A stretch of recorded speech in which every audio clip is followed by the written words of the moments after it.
They're making me use the handheld mic today, which I'm Italian, so that's like a speech impediment. I've only got one arm, so bear with me here on this. I'm going to jump right in. I don't have a ton of time. Matt's going to be mad if I go over, so I'll get right to it. When I was a kid, I got in trouble quite a bit, probably a lot more than your average kid. And despite what my siblings might try and tell you, that wasn't just because I was some kind of rotten kid or anything. I had a couple of things working against me a little bit. For starters, me and all my siblings were homeschooled growing up. And so where your average kid has like 7-8 hours, waking hours a day where they're around their parents, we were around mom 24/7. So that started to wear on her after a while. And so like where normal kids, they would get recess at school, we got what was called mandatory outdoors time, which was mom's way of saying, you're driving me crazy, get out of the house. So mandatory outdoors time never seemed to go too well for me. I had two brothers growing up, and so I had one who was a couple years older and a couple years younger, and so we would go outside, and I would fight with my older brother, Dennis, a lot, and so we would start to get into some kind of conflict, and he was a bit of a manipulator, so he would eventually be able to convince my younger brother, Doug, who's actually here this morning, to join forces with him. So maybe it's different from your perspective, but like, I don't think I ever once was able to convince you to be on my side of things. And so it was to the point that Dennis and Doug were teaming up together so often, I spent a majority of my childhood thoroughly convinced that they had some kind of secret allegiance because their names both started with D. To the point that I actually remember telling my parents, if we have another brother, we have to name him Ryan or something like that because I need an R who's on my team. And then when my mom got pregnant again, she had to sit me down and explain that if we had a boy, they were going to name him David, and it almost crushed my soul. But it was a girl, so it all worked out. It wasn't a problem. So they would team up against me and start some kind of fight, and that didn't go well for me because I was a bit of a hothead. I had a real bad temper that I just couldn't control, and eventually I would decide I'd had enough, and so I would just go into Hulk mode and start throwing punches and yelling and screaming. And inevitably, that was when Mom decided to come check up on us. And so she would come out, and the older brother, being the manipulator, would start acting as innocent as an altar boy, like he had no role in this at all. Doug was kind of young, so he wasn't really much help in sorting things out. And then there was me, who was still in rampage mode. And so in fairness to my parents, I probably would have punished me too. Like, that seems like the obvious choice. So, you know, we'd all get scolded for stuff, but it seemed like I would sometimes get the worst of it. Now, even though I got punished probably hundreds of times as a kid, there's only two times that really stick out to me that I can really remember the interaction I had with my parents in that process. And it's kind of interesting. They stand in kind of contrast to each other. The first time, I don't actually remember what it was that I had done or what I was accused of being doing, but I remember being thoroughly convinced I did not do what I was being accused of. It was not my fault, and it was unjust that I was being punished for this. And so I was there pleading my case back in my room before my mom, trying to convince her I was innocent, I didn't do this. And she had the opposite conviction that I definitely was guilty of this and did deserve to be punished. And so we were kind of at end there. And so we went back and forth for a while. And then she eventually said to me, look, here's what's going to happen. I'm going to spank you until you admit what you did. And I was thinking, oh, you got to be kidding me. Like, come on. So my options here are, one, lie and admit to something that I didn't do and face whatever punishment came with that, or two, get spanked until her arm went tired, which might not have taken that long. She was kind of weak. But anyway, I think at first my plan was I'm just going to take this. Like, I thought I would have this moment of, like, Spartacus-like honor where I would just prove my innocence by taking the spanking. And I think I got to the point where she had me bent over the bed, and I was like, this is stupid. So I was like, fine, you got me. I did it. I'm guilty of whatever it is you're saying I did. I don't know if I was that snarky at age 6, but we'll just say that I was. So she was like, fine, I'm glad you could admit this to me finally, and I want you to sit here and think about what you did. And so I did. And I sat there and I just stewed in my own bitterness and anger. And I was so upset and so mad that I had been forced into admitting to something that I didn't think I did. And it's kind of funny because I really didn't get punished. Like, I didn't have anything happen to me because I admitted to doing this thing. And yet I was so angry and upset about it. And so the other time that I remember getting in trouble was a little bit different. I had this habit as a kid to where when I would get in an argument with my parents, I would storm out of the room, and I would wait until they were behind a wall or something, and I would look right where they were standing, and I would stick my tongue out at them, which is like the little kid version of the middle finger, right? And so that's kind of how I would take a jab at him after I got away. So one day I got in a disagreement with my dad, and I decided to pull my signature move, and so I stormed off onto the back porch, and he was at the kitchen sink, and I just turned back and just flipped him the tongue. Now, I had done a slight miscalculation in my trigonometry. While my father was clearly behind a wall in front of me, my mom had a clear line of sight from the screen door I had just walked out of. And so she goes, "Did you see what he just did?"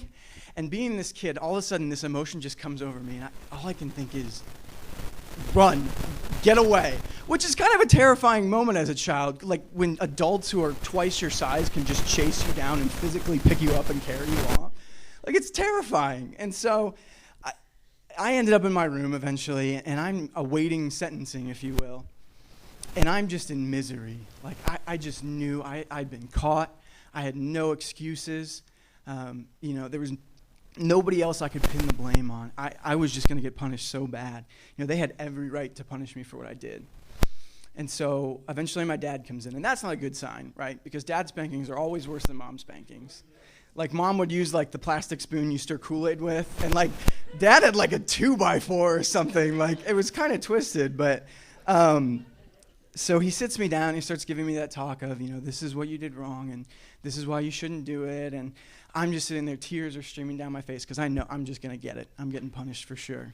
And so he gets to the end of his speech, and he looks over at me and says, "Mom thinks I should spank you, but I don't think I'm going to." And the feeling that I had in that moment is probably the clearest picture of grace that I've ever received in my life. And I don't think I ever did the tongue thing ever again for the rest of my childhood. And so before I want to go on, I want to say that's not a representative sample of my childhood. I don't want you to get the picture that my mom is like a cruel dictator and my dad's like this benevolent father figure. But, it's interesting to me that those are the two times that stand out to me, that's what sticks out in my head. We've been going through the book of Galatians here at H2O, and those of you who've been with us, hopefully you've been picking up on kind of the themes that are in that book, that there's this group of church leaders that come to the people in Galatia, and they tell them, hey, if you Gentiles, if you want to be believers, that's fine. You can be Christians, you have to believe in Jesus, and then you have to do all these other things too. You have to be circumcised, and you have to start following the Jewish laws and the Jewish customs, and if you don't, then you're not a real believer, you're not a real Christian. And Paul's combating that idea and saying, no, that's not what it is. It's faith alone. That's the only thing that gets you into right standing with God.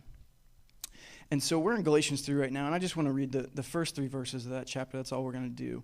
I'm not sure what translation this is. This is the ESV. It says, "O foolish Galatians, who has bewitched you?